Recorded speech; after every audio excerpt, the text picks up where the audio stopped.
ठोस अवस्था, इसको अंग्रेजी में सॉलिड स्टेट कहा जाता है। तुम ये अच्छी तरह जानते हो कि इसमें दो चीजें हैं, एक है द्रव्य और दूसरा है ऊर्जा, मैटर और एनर्जी। इसके अलावा कुछ भी नहीं है इस पूरे ब्रह्मांड में। द्रव्य को पदार्थ भी कहते हैं। भौतिक अवस्था के आधार पर पदार्थ तीन प्रकार के होते हैं, ठोस, द्रव और गैस। तो हम इस चैप्टर में केवल ठोस के बारे में अध्ययन करेंगे। ठोस वह पदार्थ है जिसका आकार और आयतन दोनों निश्चित होता है।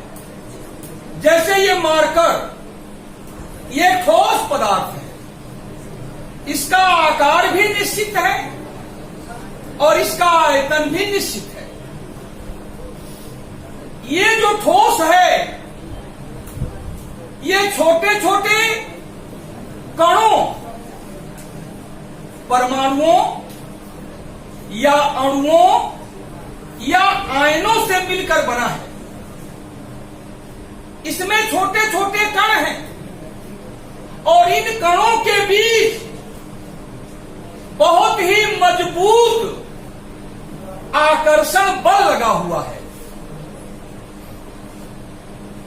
तो ठोस के जो अणु होते हैं या परमाणु होते हैं या आयन, उनके बीच प्रबल आकर्षण बल, स्ट्रॉन्ग फोर्स ऑफ अट्रैक्शन लगा होता है।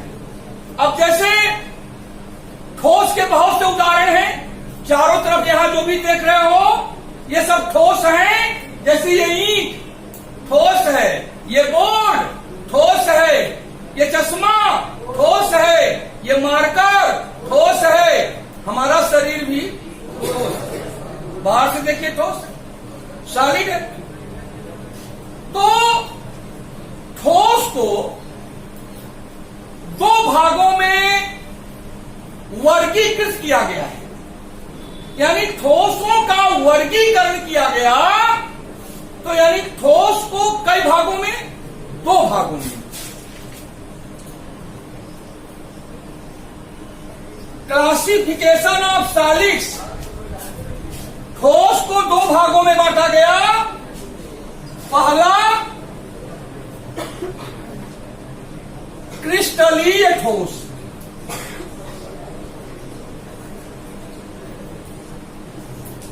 क्रिस्टलीय ठोस, और दूसरा अक्रिस्टलीय ठोस।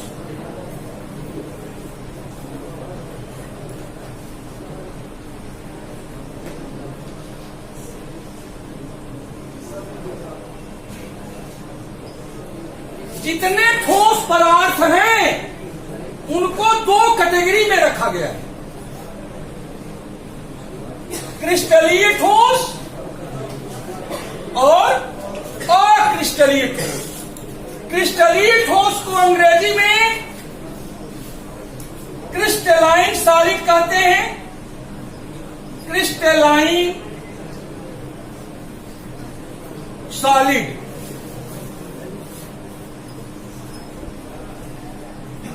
और अक्रिस्टलीय ठोस को अंग्रेजी में एमार्फस,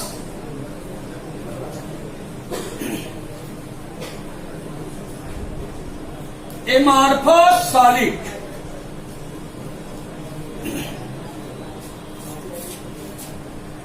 अब देखिए, ये जो अक्रिस्टलीय ठोस हैं, इनके उदाहरण जैसे कांच, ग्लास, स्टार्च,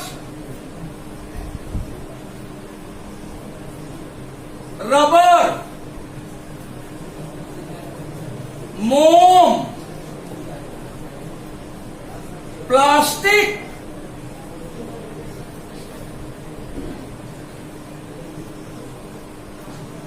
ये सभी अक्रिस्टलीय ठोस है। और क्रिस्टलीय ठोस के उदाहरण देखें, जैसे ठोस कार्बन डाइऑक्साइड, ठोस methane, argon, iodine, sodium chloride, sodium bromide, sodium iodide, potassium chloride, potassium nitrate, sodium sulphate, इसके अलावा copper, silver, gold, iron, aluminium, zinc, हीरा, ग्रेफाइट, क्वार्ट्ज, सिलिका, ये सभी क्रिस्टलीय ठोस के उदाहरण हैं। क्रिस्टलीय ठोस किसे कहते हैं? वे ठोस जिनके परमाणुओं, अणुओं या आयनों, वे ठोस जिनमें परमाणु हो या अणु हो या आयन हो, एक निश्चित क्रम में सजे होते हैं, एक निश्चित ऑर्डर में होते हैं, उनकी एक निश्चित आकृति होती है, ऐसे ठोस को क्रिस्टलीय ठोस कहते हैं। फिर से सुनिए, ठोस तो बहुत है, क्रिस्टलीय ठोस किसे कहेंगे? वे ठोस जिनके घटक कणों जैसे परमाणु, अणु या आयन एक निश्चित क्रम में व्यवस्थित रहते हैं और जिनकी आकृति निश्चित होती है और जिनके गलनांक निश्चित होते हैं, ऐसे ठोस को हम लोग क्रिस्टलीय ठोस कहते हैं। अब देखिए, जैसे ये सोडियम क्लोराइड, ये धनायन और ऋणायन से बना है, तो इसमें क्या होता है? जैसे ये सोडियम आयन है, तो इसके जस्ट बगल में क्लोराइड आयन रहेगा, फिर इसके जस्ट बगल में सोडियम आयन रहेगा और फिर यहां क्लोराइड आयन रहेगा। एक निश्चित क्रम में रहेंगे। अब जैसे यहां आ गया क्लोराइड आयन, यहां सोडियम आयन, यहां क्लोराइड आयन, यहां सोडियम आयन, एक निश्चित क्रम में है। लेकिन अक्रिस्टलीय ठोस में क्या होता है? इसके जो घटक कण हैं, इसकी जो संरचनात्मक इकाई है, वो निश्चित क्रम में नहीं होते, वो एक निश्चित क्रम में नहीं होते। तो ऐसे ठोस को अक्रिस्टलीय ठोस कहते हैं। क्रिस्टलीय ठोस को वास्तविक ठोस कहा जाता है। क्रिस्टलीय ठोस को वास्तविक ठोस, इसको अंग्रेजी में ट्रू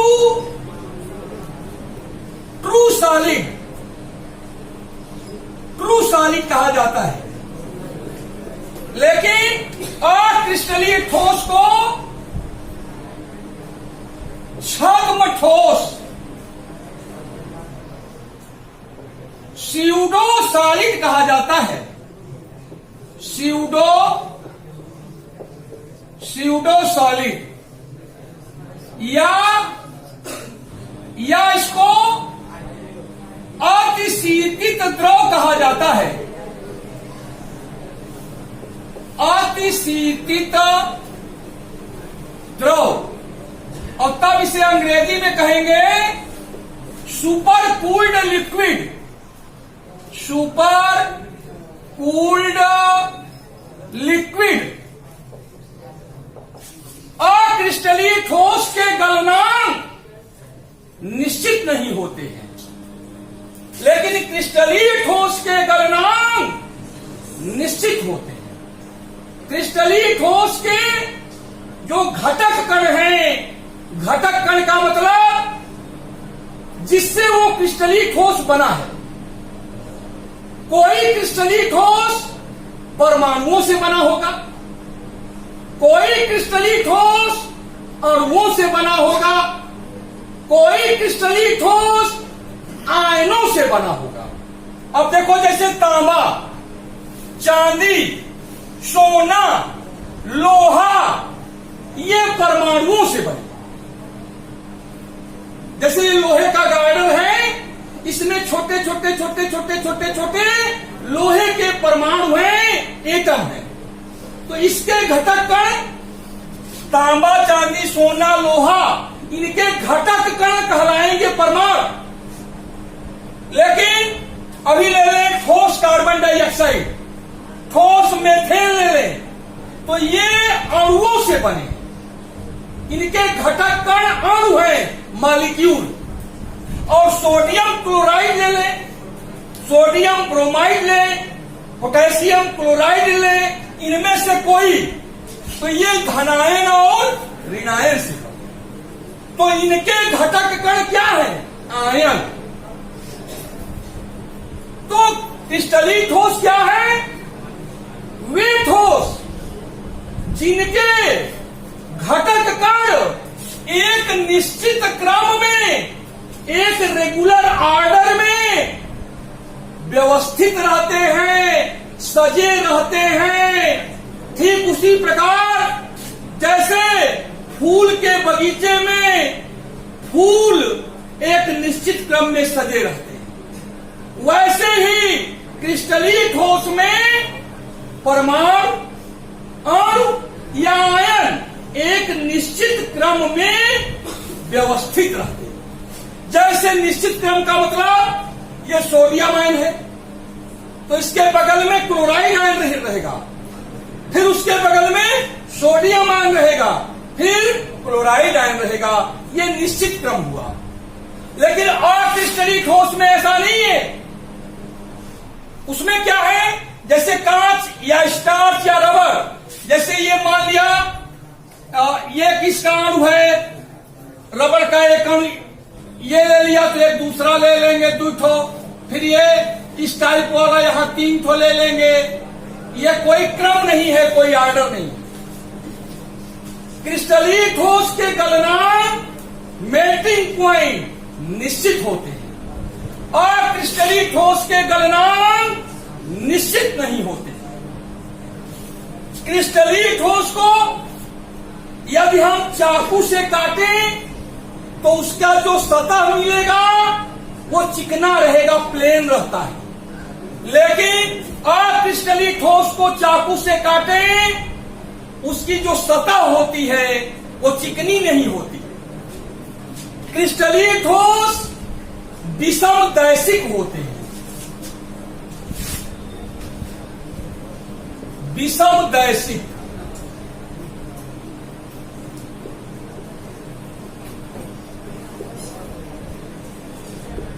और अक्रिस्टलीय ठोस समदैशिक होते हैं।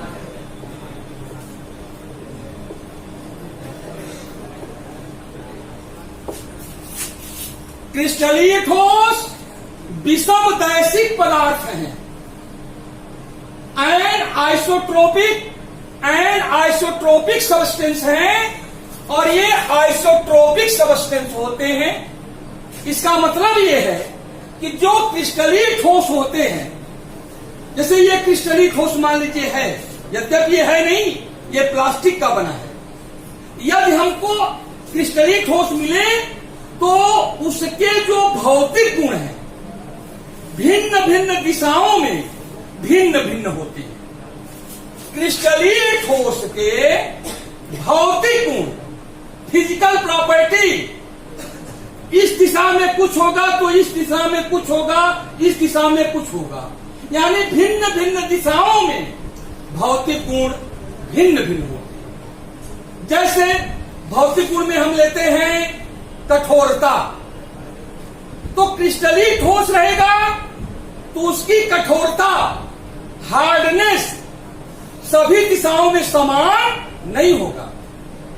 या हम ले लें अपवर्तनांक, रिफ्रैक्टिव इंडेक्स, तो रिफ्रैक्टिव इंडेक्स भी भिन्न भिन्न डायरेक्शन में भिन्न भिन्न होगा। या हम ले लें विद्युत चालकता, इलेक्ट्रिकल कंडक्टेंस, वो भी भिन्न भिन्न दिशाओं में भिन्न भिन्न होगा। मतलब समझिए, जैसे अभी हम ले लें नमक या NaCl, नमक का एक ढोंका ले लें, एक क्रिस्टल ले लें नमक, तो नमक का जो अपवर्तनांक है यदि एक दिशा में 2/3 है तो दूसरी दिशा में 2/3 नहीं होगा, कुछ दूसरा होगा। इसीलिए क्रिस्टलीय ठोस को कहा जाता है विषमदैशिक पदार्थ। सारे क्रिस्टलीय ठोस विषमदैशिक पदार्थ हैं, लेकिन अक्रिस्टलीय ठोस समदैशिक पदार्थ। जैसे अभी हम कांच ले लें, कांच, तो कांच का अपवर्तनांक किसी भी डायरेक्शन में लिया जाए, किसी भी दिशा में लिया जाए, अपवर्तनांक समान रहेगा, कठोरता समान रहेगी, विद्युत चालकता समान रहेगी, सारे भौतिक गुण समान रहेंगे। इसीलिए इसको क्या कहते हैं? समदैशिक पदार्थ। याद रखना, अक्रिस्टलीय ठोस समदैशिक पदार्थ हैं, किंतु क्रिस्टलीय ठोस विषमदैशिक पदार्थ है। क्रिस्टलीय ठोस में विषमदैशिकता का गुण पाया जाता है और क्रिस्टलीय ठोस में समदैशिकता का गुण पाया जाता है। क्रिस्टलीय ठोस और अक्रिस्टलीय ठोस में हमने काफी अंतर बताया। एक तो बताया कि क्रिस्टलीय ठोस के जो घटक कण हैं, घटक कण का मतलब जिससे वो बना है, जिससे वह बना है, अरे या तो परमाणु से बना होगा, या तो अणु से बना होगा, या तो आयन से, इनको घटक कण कहा जाता है। घटक कण, कंपोनेंट पार्टिकल। तो इसमें क्रिस्टलीय ठोस में घटक कण एक निश्चित आर्डर में सजे रहते हैं, एक निश्चित क्रम में व्यवस्थित रहते हैं। लेकिन अक्रिस्टलीय ठोस में घटक कण निश्चित क्रम में व्यवस्थित नहीं रहते। क्रिस्टलीय ठोस का गलनांक निश्चित होता है, अक्रिस्टलीय ठोस का गलनांक निश्चित नहीं होता, अनिश्चित होता है। क्रिस्टलीय ठोस विषमदैशिक पदार्थ है और क्रिस्टलीय ठोस समदैशिक पदार्थ है।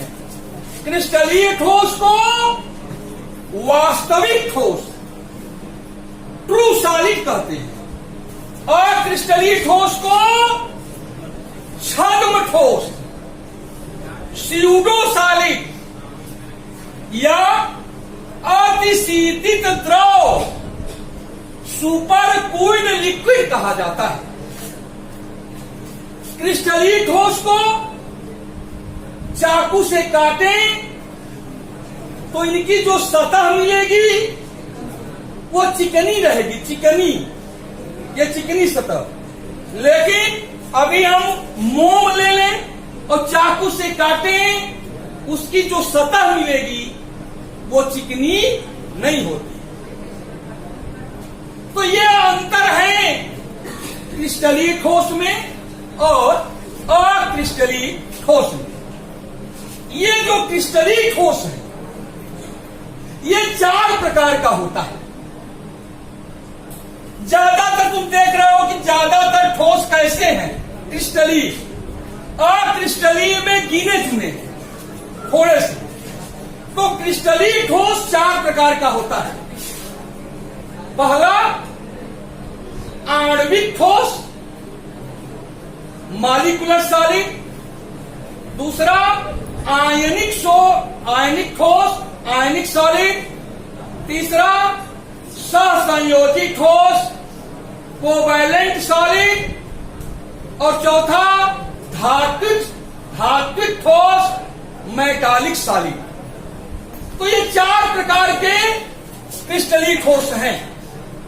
अभी मैंने नाम लिया आणविक ठोस, तो देखो आणविक ठोस में ये लोग आ जाएंगे, ये लोग आणविक ठोस हो गए। आयनिक ठोस में ये लोग आ जाएंगे, आयनिक ठोस। इसके बाद मैंने नाम लिया सहसंयोजी ठोस, उसमें ये लोग आ जाएंगे।